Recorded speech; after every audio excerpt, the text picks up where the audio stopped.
I'm Frick. I'm Frack. And we are with the legendary Rob Angel, the creator of Pictionary. I am so excited to be here. So you have touched like everybody in the world's life.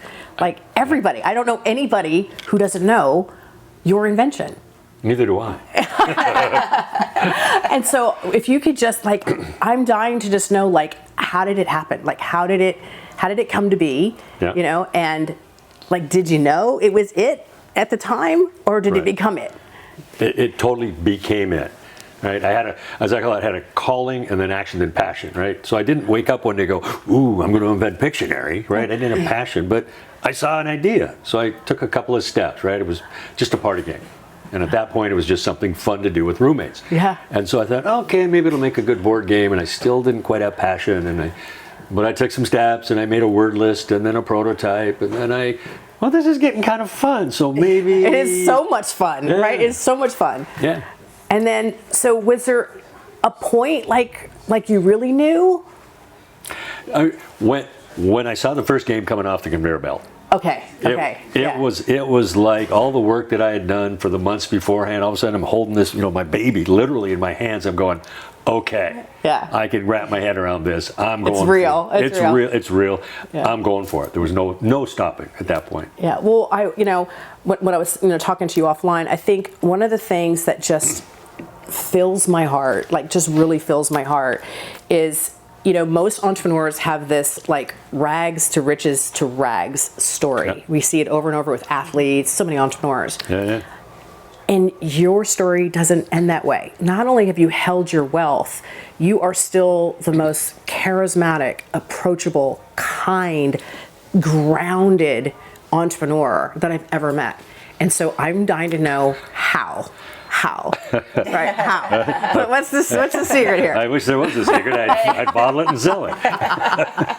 No, I just always knew who I was.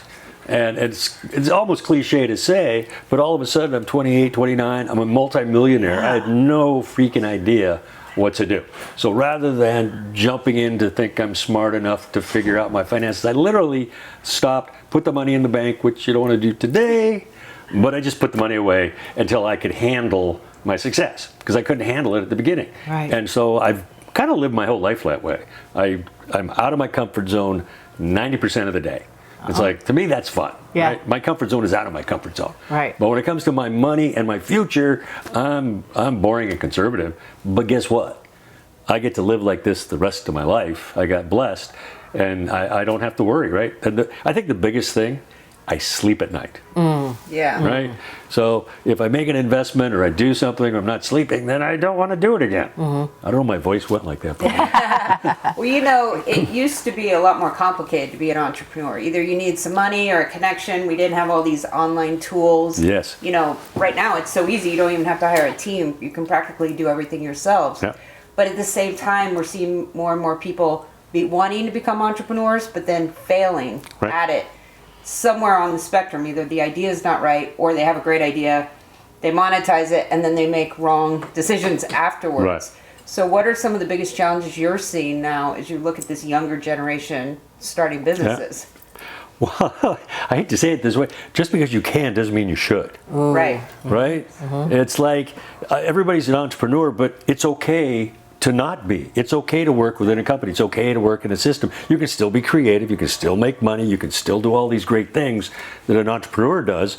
But also, if you work for somebody else, you have more free time. Because being an entrepreneur is a full-time job. Yeah. But just because you can doesn't mean you have to. But get the people and the team around you, right? That's exactly what you just said. It's easy to push a button and find a marketing team. It's easy to push a button and find a manufacturer. But that collaboration with partners or people that are in the same industry, I think is key, right? Working in a bubble by yourself in any industry, you just need to get out there and find the people around you.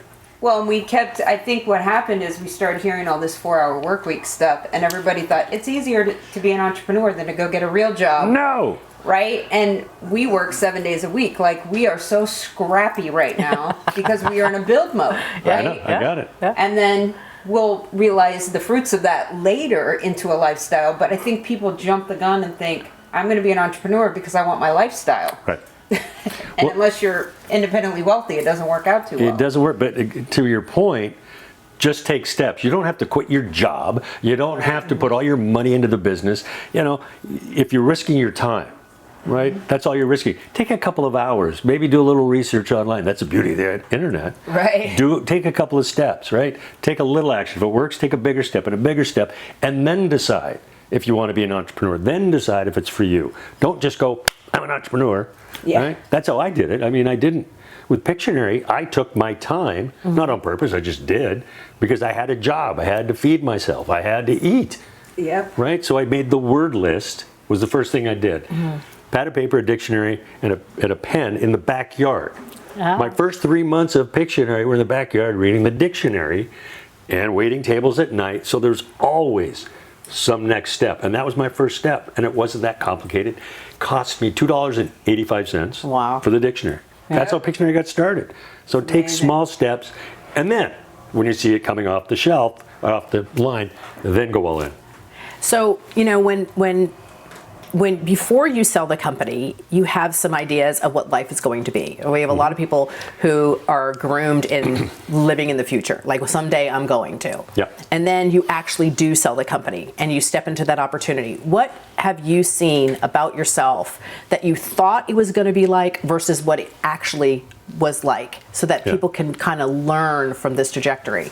Well, what I thought it was going to look like is what everybody told me it was going to look like. Right? Yeah. I didn't have time to think, okay, so when I make some money, I'm going to do, right? Everybody in the grandstand is saying, oh, by the way, when you make money, you're going to have to invest. By the way, when you make money, buy a car and travel. Yeah. Well, it gets daunting. Yes. Right? Yes. So the pressure. The pressure. So I listened to myself.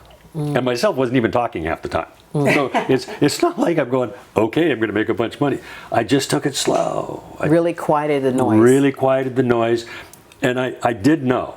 The one thing I did know is I didn't want to go back to work. Okay. I knew that I was making a bunch of money. I got blessed, lucky, Pictionary resonated. But I also knew I didn't want to go back to work. I didn't want to struggle. I didn't want to have to, I wanted to sleep at night. Right. And so that's how I lived my life. And that included investing very conservatively. That included staying home and raising my children. That included not starting another business. That included traveling and mentoring. So I did all the things. When the sale happened, I go, oh, so I did the things that nourished me, that worked for me, not worked for everybody else. And there was 4 of us that all sold at the same time, different companies. The other 3 guys are working for somebody else. Wow. Right? Really? They decided they were smarter. They got in new industries. They tried new jobs, new investments, and they all went broke. Yeah, Right? and that's the story. I mean, we see rags to riches to rags over and over and over again. And it seemed to be like some compulsion to like do it again. Right. And you really stayed so rooted. And so you wonder if the grounding happened so much, but you were so young, like happened before your 20s, right? That you were able to quiet the noise, because it gets such a distraction for so many people to repeat that success, like to prove something again. And so Absolutely. it's really like interesting to try to understand how you just stayed the course to your own identity, and then all these years still stay as approachable, like still so open, and the work that you're doing in the nonprofits, like you really are making a difference, a meaningful difference in the world. So tell me about how that started.